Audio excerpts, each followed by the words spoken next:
महत्वपूर्ण क्वेश्चन, ठीक है। एग्जाम में अक्सर पूछे जाने वाला डी ब्लॉक का एक क्वेश्चन है, संक्रमण तत्व परिवर्तनशील आक्सीकरण अवस्था क्यों प्रदर्शित करते हैं, ठीक है। ये क्वेश्चन एग्जाम पे बहुत ही इंपॉर्टेंट है। देख लेते हैं क्या होगा। क्या पूछता है, संक्रमण तत्व परिवर्तनशील आक्सीकरण अवस्था क्यों प्रदर्शित करते हैं। इसका आंसर क्या हो जाएगा, थ्योरेटिकली मैं बता देता हूँ, यहाँ पे लिखता हूं मैं।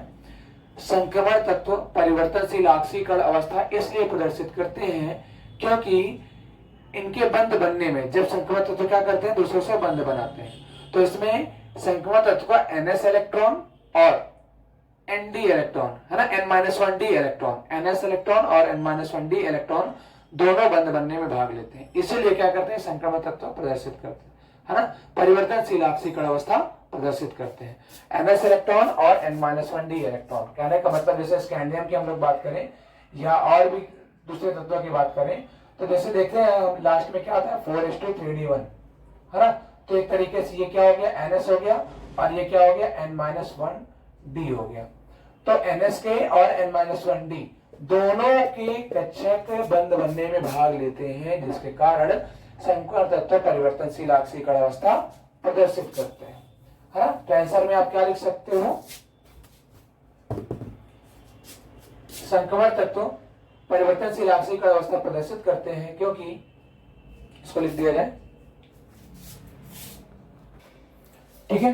क्या है, संक्रमण तत्व का आंसर क्या बन जाएगा, संक्रमण तत्व परिवर्तनशील आक्सीकरण अवस्था प्रदर्शित करते हैं क्योंकि बंध बनने में NS व N-1D के इलेक्ट्रॉन दोनों भाग लेते हैं, ठीक है। N-1D और NS इलेक्ट्रॉन दोनों बंध कक्षक में भाग लेते हैं, इसीलिए क्या होता है, ये परिवर्तनशील आक्सीकरण अवस्था दर्शाते हैं। अब ये आक्सीकरण अवस्था कब कम होती है, कब ज्यादा होती है, तो जब NS के इलेक्ट्रॉन, जब NS कक्षक के इलेक्ट्रॉन भाग लेते हैं तो क्या होता है, आक्सीकरण अवस्था निम्न होती है। जब N-1D कक्षक भाग लेता है बंध बनने में, तब क्या होती है, आक्सीकरण अवस्था उच्च होती है। तो इस क्वेश्चन के लिए आंसर आप लोग लिख सकते हो, ठीक है।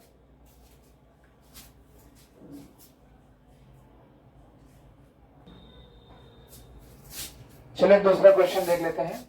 दूसरा इंपॉर्टेंट क्वेश्चन है, बहुत पूछा जाता है, क्या है, संक्रमण तत्व रंगीन यौगिक क्यों बनाते हैं, है ना। तो इसका आंसर क्या हो जाएगा, संक्रमण तत्व रंगीन यौगिक बनाते हैं क्योंकि इनके बाहरी कोश में अपूर्ण द्विकक्षक या अर्धपूरित द्विकक्षक पाए जाते हैं। एक तरीके से कह सकते हो द्विकक्षक पाए जाते हैं जिसमें अयुग्मित इलेक्ट्रॉन उपस्थित होते हैं, है ना। जिसमें पूर्ण रूप से द्विकक्षक भरा रहेगा वो क्या होगा, रंगहीन बनाएगा, लेकिन जो अपूर्ण द्विकक्षक होंगे वो रंगीन यौगिक बनाते हैं, ठीक है। अभी इसका एक क्वेश्चन और भी करेंगे। तो संक्रमण तत्व रंगीन यौगिक क्यों बनाते हैं, संक्रमण तत्व रंगीन यौगिक बनाते हैं क्योंकि, संक्रमण तत्व रंगीन यौगिक बनाते हैं क्योंकि इनमें अपूर्ण द्विकक्षक उपलब्ध होते हैं, ठीक है। यह आंसर आप इसमें लिख सकते हो। देख लेते हैं क्या है, संक्रमण तत्व रंगीन यौगिक क्यों बनाते हैं। अधिकांश संक्रमण तत्व रंगीन यौगिक बनाते हैं क्योंकि इनमें अपूर्ण द्विकक्षक या अयुग्मित इलेक्ट्रॉन होते हैं।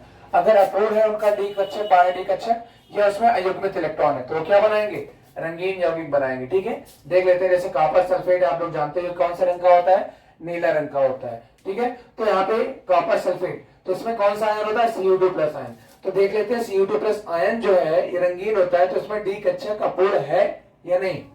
तो अगर कॉपर का हम लोग इलेक्ट्रॉनिक विन्यास करें अंतिम कोर्स का, तो क्या आएगा 4:3D9, ये गलत वाला है, क्या स्थायी होगा 4:1:3D10, ये होगा।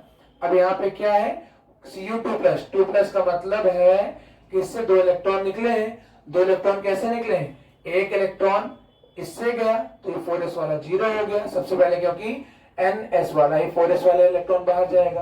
फिर उसके बाद एक इलेक्ट्रॉन निकला तो एक प्लस है, एक इलेक्ट्रॉन इससे भी जाएगा तो 2+ पूरा हो जाएगा, यानी यहाँ पे इलेक्ट्रॉन कितने होने चाहिए, 3D9।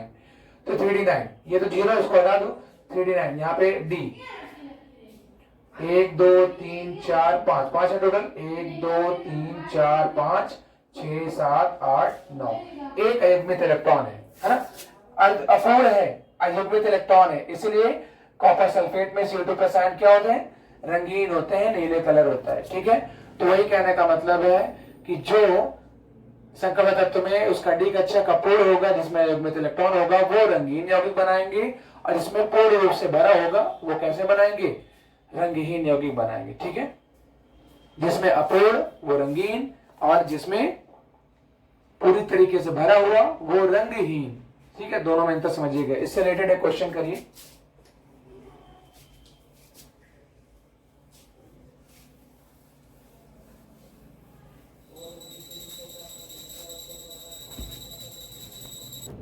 चलो देख लो, एक क्वेश्चन है Cu प्लस रंगहीन होते हैं जबकि Cu2 प्लस रंगीन। क्यों, देख लिया जाए। Cu प्लस के लिए देख लेते हैं, डी इलेक्ट्रॉन इसमें एक में इलेक्ट्रॉन है कि नहीं।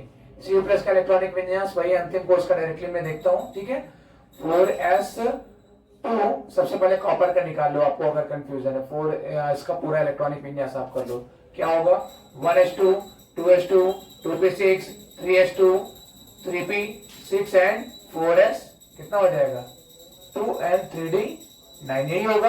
6 4 10 2 12 18 2 20 29। ठीक है, लेकिन ये इस लाइन नहीं होता है तो हम लोग क्या करते हैं, इसको 1 करते हैं, इसको 10 करते हैं। बारी कोस 4s1 3d10 है। ठीक है, Cu प्लस का मतलब क्या है कि इससे एक इलेक्ट्रॉन बाहरी कोस से गए, तो बाहरी कोस कौन है 4s वाला है, तो यहाँ से एक इलेक्ट्रॉन क्या होगा बाहर जाएगा, यानी इस वाले से। ठीक है, तो 4s 0 हो जाएगा, है ना, और 3d 10। कहने का मतलब है इसका जो बाहरी कोर्स है डी 1 2 3 4 5 हो गया, पूर्ण रूप से भरा हुआ है ना, आप देख सकते हो। Cu प्लस में डी ब्लॉक जो डी कक्षक है वो पूर्ण रूप से भरा हुआ है, जिसके वजह से ये क्या होगा रंगहीन। ठीक है, और इसमें देख लेते हैं। चलो Cu2 प्लस वाले में क्या सीन है, Cu2 प्लस में क्या हुआ है, 2 इलेक्ट्रॉन निकले। एक इलेक्ट्रॉन तो निकला था 4s वाले से, बट दूसरा इलेक्ट्रॉन कहां से जाएगा 3d वाले से। एक इलेक्ट्रॉन यहां से चला जाएगा तो क्या हो जाएगा 4s तो 0 ही है, 3d क्या हो जाएगा 9। यानी ये इसमें देखो एक अयुग्मित इलेक्ट्रॉन आपको मिल जाएगा। 1 2 3 4 5 6 7 8 9 टोटल इलेक्ट्रॉन हो गए, एक अयुग्मित इलेक्ट्रॉन आ गया। अब फोर तो है ना, तो क्या हो जाएगा Cu2 प्लस आयन जो क्या है ये रंगीन हो जाएगा। ठीक है, रंगीन। ओके, तो यानी क्या है Cu प्लस रंगीन होता है जबकि Cu2 प्लस रंगीन होते हैं। ओके, चलो ठीक है, अगला क्वेश्चन देखते हैं।